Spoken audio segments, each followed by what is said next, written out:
With the 2024 NBA season coming to a close, it's time to rank the game's best players. The question I'm answering is, if I'm trying to contend for a championship, who's gonna offer the most value at that level? For a more in-depth look at everything that went into making the list and a full breakdown of my criteria, make sure to check out episode 1. I'll leave a link to that in the description. And without wasting any more of your time, let's continue with the list. At number 15, I've got Jalen Brunson. In many ways, Jalen is the modern day equivalent to Allen Iverson, an undersized guard who dominates the ball and surgically picks apart defenses in the half court, generating offense at a volume that very few players, if any, can replicate. Like AI, it starts with his ability to handle the ball. Not that he really does anything crazy or fancy, but it's on a string and always secure, which allows him to get to 90 to 100 touches a game in the playoffs while only turning the ball over 1 or 2 times.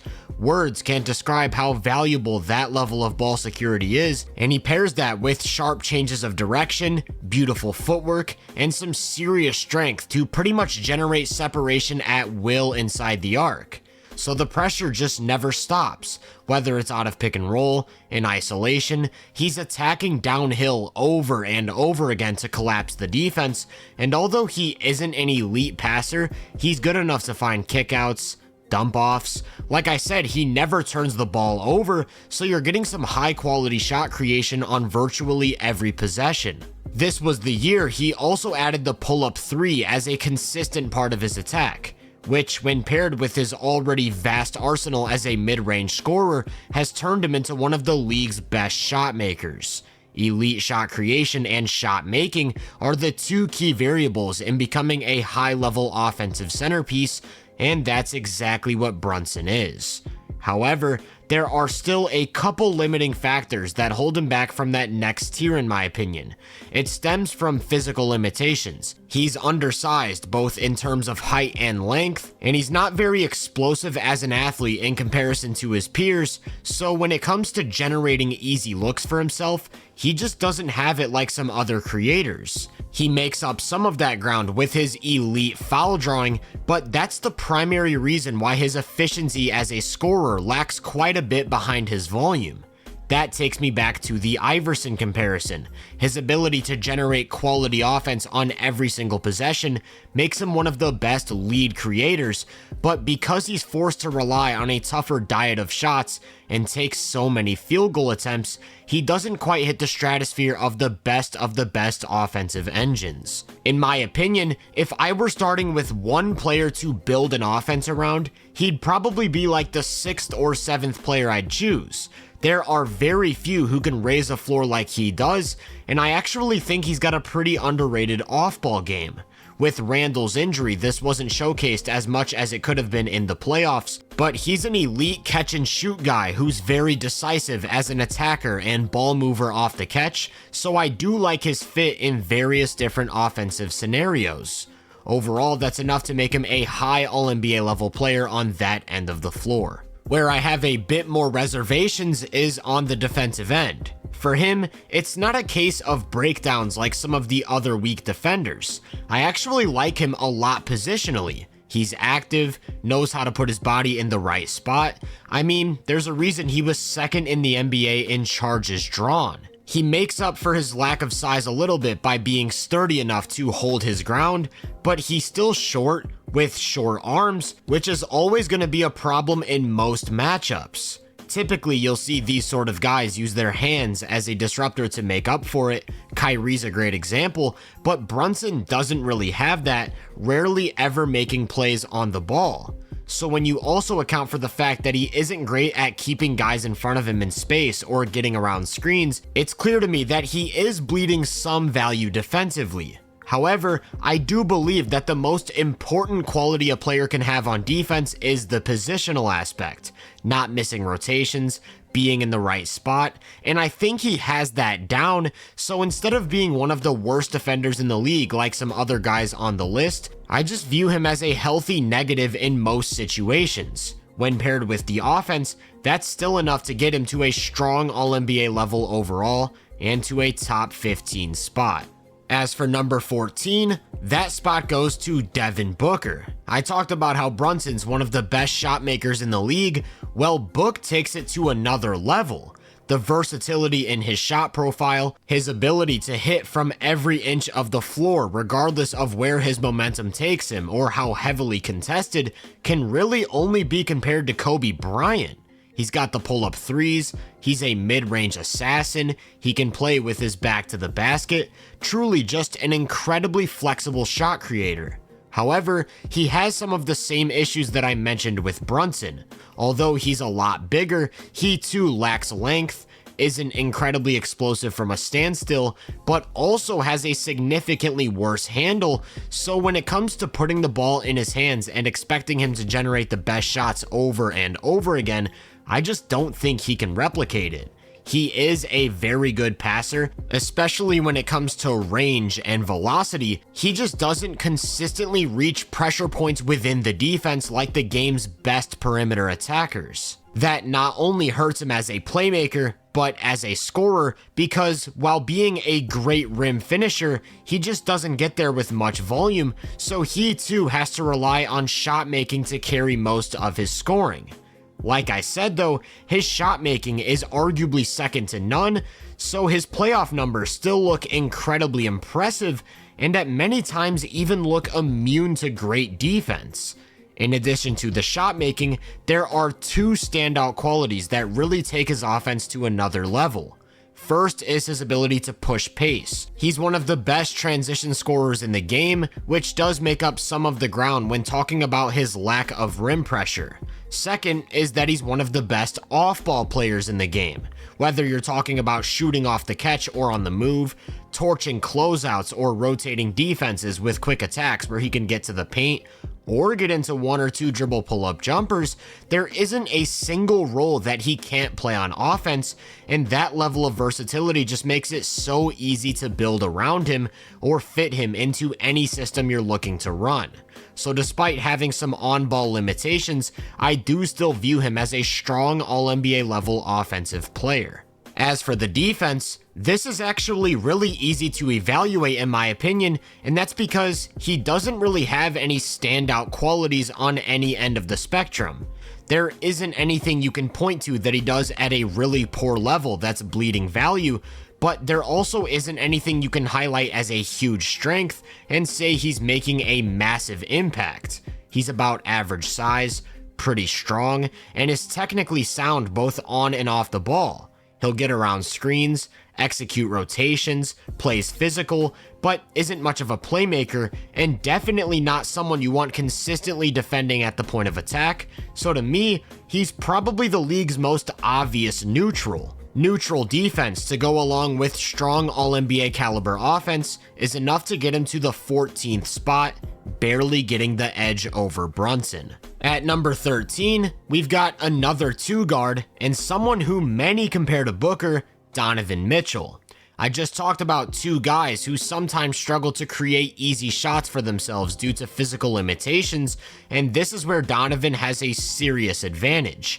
He too is undersized, but makes up for it by having incredibly explosive burst, some of the longest limbs in the game, ridiculous lower body strength, and arguably the best change of direction since prime Derrick Rose. And when all of these things work together, along with a great handle, they allow him to put pressure on the rim at a higher level than almost any other guard. He pairs that with really high-level passing, especially on kickouts and skips, which makes him a truly elite slasher. That alone would be enough to make him an awesome offensive player. Then he also adds the dimension of high-level off-the-dribble three-point shooting, so now we're talking about an explosive athlete who's applying pressure at multiple levels. The combination of driving, pull-up shooting, and skip passing has made him one of the league's very best pick-and-roll ball handlers, and that means he's one of those guys who you can expect to create quality offense with the ball almost every time down the floor. However, there are a few key flaws that turn me away from calling him a solidified top 10 offensive player. First is his limited in-between game. He doesn't have multiple speeds or surgical mid-range creation like Booker or Brunson, and that sometimes hurts his production when the game tightens up. Defenses can lean a bit more into his slashing, and he's more reliant on high-level spacing and outside shooting than many other elite creators. When that space gets taken away, he can start to rely on those tough pull-up threes to carry the load for him, and that leads to some very streaky performances. In my opinion, he has lower lows than those other two guys, but he also has higher highs, so it really all comes down to what you personally prefer. He's also somewhat limited away from the ball. I like his agility as a cutter, explosiveness as a slasher, but he's not a great catch and shoot guy, which sometimes makes the fit between him and Garland a little bit funky. So while the combination of driving, passing, and pull-up three-point shooting does take him to an incredibly high level, some of these other things drag him back down to earth and keep him at about a strong All-NBA type of player on offense in my opinion. Defensively, this easily felt like the best year of his career. He's always struggled containing ball handlers in space, whether that means getting beat in isolation or dying on screens, and because of his lack of size, he really doesn't offer too much resistance against bigger wings.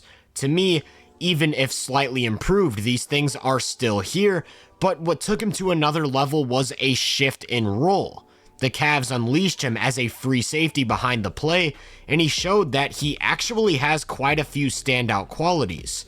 It starts with the length and agility. He can just cover so much ground as a helper or on closeouts.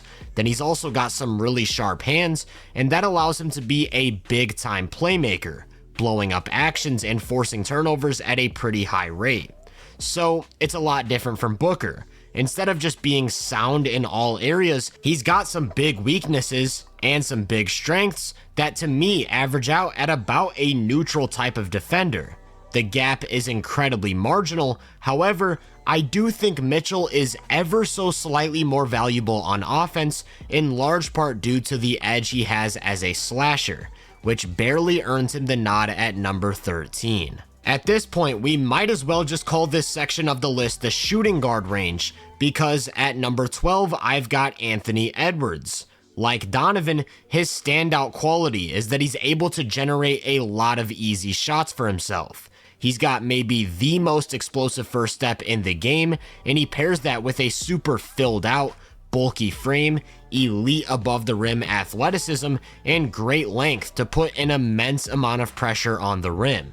However, out of those drives, although he is a good kickout passer, it's pretty obvious to me that he just doesn't have the level of processing speed or overall playmaking that Mitchell has, and so I think he runs into more issues against elite paint defenses. Actually, over his entire playoff career, that Dallas series was the first time he'd ever seen legitimately good drop defenders, and that's when some of his limitations really started to show up. However, I think his growth as a mid-range scorer is a pretty big deal for these playoff runs. He still doesn't have that smooth pull-up like a Devin Booker, but he can create separation in a variety of ways, knows how to play at multiple speeds, and against smaller defenders will even play with his back to the basket, so he does have that intermediate scoring in his bag. Then, as we all know, he also has the pull-up three, not quite at the level of some of these other guys, but it's very much there. In addition to these on-ball strengths, I actually really like him as an off-ball player. He's a really good shooter off the catch, even deadlier as a slasher because of the explosive first step, and so you're getting the best of both worlds with a guy who can generate easy shots for himself while also playing off of other creators and maximizing his touches. However, I briefly mentioned the playmaking limitations, most notably his processing speed. He also doesn't have the tightest handle, and the pairing of those two things do really limit him as a league creator for the time being. I don't think he's a guy who can just dominate the ball and get you a good shot over and over again when facing elite playoff defenses, and to me that keeps him at just a lower All-NBA level offensively. Where he makes up a lot of that ground is on the other side of the ball. His highlight reel would make you think he's a defensive player of the year candidate. He's always been a menace on the ball due to his freakish athletic profile, but his big problem for years was that he'd die on almost every screen. Well, in these playoffs, that wasn't nearly as prominent, and as a result, he was absolutely devastating at the point of attack. Full court pressure, getting over the top of screens, forcing turnovers, or erasing advantages, he played a vital role in Minnesota's remarkable defensive run. Then that athleticism also allows him to do things away from the ball that other players simply can't replicate, whether that means blowing up an action or rotating down as a secondary rim protector. There's so much to like, and I see why many people would consider him an all-defensive caliber guy. But even more so than the three I've talked about in this video, the lows are just so low sometimes. He has very bad lapses away from the ball, which really stood out in the Dallas series as he'd just straight up fall asleep, missing simple rotations or losing his man, and so all of the good he does comes with a trade-off of quite a decent amount of breakdowns. That's why I don't think he's an all-defense type of player just yet.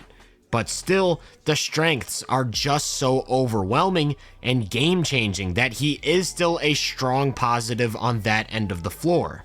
When paired with the All-NBA offense, that gets him to a strong All-NBA caliber overall and number 12 on this list. Real quick before we continue, I want to make note of how incredibly close these four guys are. Like, I could really flip a coin on any of the comparisons and not be mad at all at the result. 12 to 15 are about as interchangeable as four players can get for me, so any complaints you might have with how they're placed, just know that I probably don't disagree with whatever your order is. There's a big jump to number 11 though, and this is where we really start to get into the heavy hitters, starting with Anthony Davis. What needs to be said about AD's defense that hasn't already been said? He's a tier 1 rim protector, can switch across the board, can execute every single pick and roll coverage. I won't waste your time because we all know what he can do. If you wanted to point to one flaw, it'd be consistency or motor. He doesn't always get back in transition, takes a few more plays off than you'd typically like from a defender of his caliber, but when you stack up the skill set to any other defender in the league at this point, to me, he's the best in the NBA, and I'm really not sure how much of a debate I think it is. Where he's really regressed to me in recent years is offensively, in large part due to how injuries and weight gain has affected his fluidity. Everything's a lot stiffer now, from his ball handling to his driving to his pull-up jumper to his ability to make quick moves out of the post, and that's done a number on his shot creation. I talked about it with Bam in the last episode, and for a big, he struggles to generate easy looks for himself, often having to rely on much tougher shots from the mid-range, which simply isn't as efficient. I think he's a pretty good passer from a standstill, but as soon as he puts the ball down to attack, he gets immediate tunnel vision, so he doesn't do a ton of creating for the guys around him unless it's in set action or right off the catch. All of these things limit him as a lead offensive option, and I think that if he were in a situation without LeBron, his scoring numbers wouldn't look nearly as good as they do right now. With that said, they look as good as they do because he's probably the best play finisher in basketball. His touch, his ability to get above the rim, how he can counter a packed paint with short mid-range jumpers or floaters, take a dribble or two in the short roll when needed. I mean, when this guy gets going downhill, there are like 2 or 3 players who are a more imposing threat. And that alone brings immense offensive value, especially on a team looking to contend or with multiple ball handlers. So to me, he's a limited but still very valuable player on that end of the floor, which when paired with the best defense in the NBA is enough to make him a weak MVP caliber player, just missing out on my top 10. Just to recap this installment of the list, we've got AD at 11, Ant at 12, Mitchell at 13, Booker at 14, and Brunson at 15. Make sure to tune into tomorrow's video for the next 5 players. If you enjoyed this video, make sure to drop a like, subscribe, and turn my post notifications on to be first on more content. If you're interested in my more in-depth research, make sure to check out my website and social media profiles. You can find those links in the description. Feel free to let me know down in the comments what you think of the list so far. As always, I hope you all have a great day, and I'll catch you guys in the next one.